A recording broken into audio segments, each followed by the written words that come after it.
Your body should sleep, your mind should sleep, everything should sleep, but you must be awake. Every day, you have free enlightenment when you go to sleep. But the problem is you're unconscious. You master your mortality if you just manage to stay awake when you slip into sleep.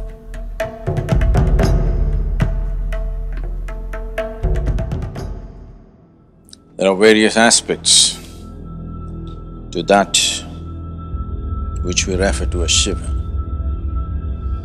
The boundless reality is referred to as Shiva. The greatest of the yogis has been referred to as Shiva. His dance is referred to as Shiva, his music is referred to as Shiva, his stillness is referred to as Shiva. But of all this, he being a yogi is of the greatest importance in terms of opening up a door of possibility for every other human being. Somebody may be many things, but for the world, that dimension which is a possibility for the world is the most important thing. So he being a yogi is the most important thing. Being a yogi means many things. One aspect of a yogi is that he sleeps in his wakefulness and is awake in his sleep. That this must be fully awake, but if you check the parameters of the body, it must be asleep. In sleep, everything should be asleep, but you must be awake. Your body should sleep, your mind should sleep, everything should sleep, but you must be awake.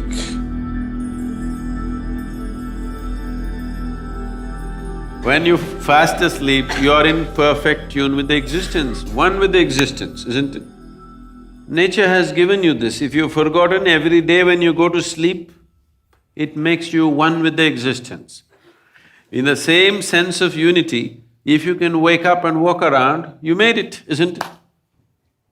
Every day, you have free enlightenment when you go to sleep. But the problem is you're unconscious. So the sadhana essentially is just this, that from wakefulness when you go to sleep, a certain part of you goes to sleep, a certain part of you, if it still stays awake, then you made it. Otherwise, when you wake up, a certain part of you still continues to sleep, then you made it.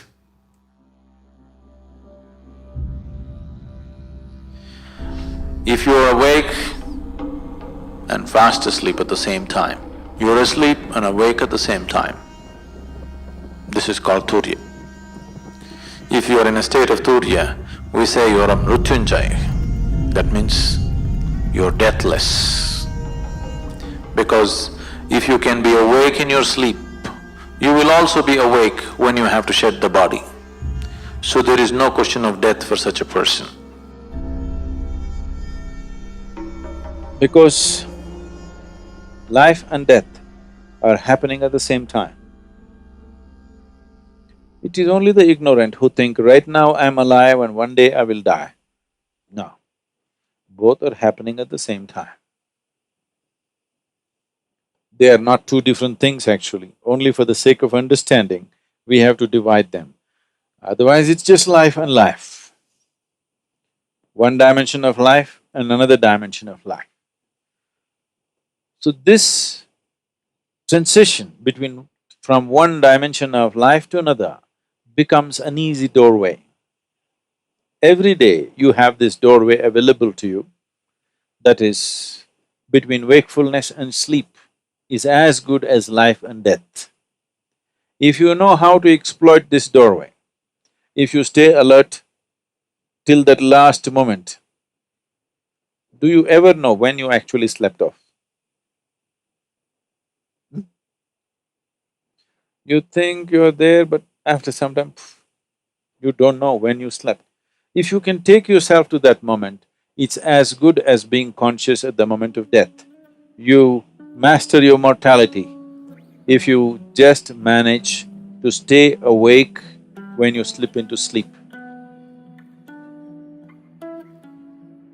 See, this is an opportunity for you.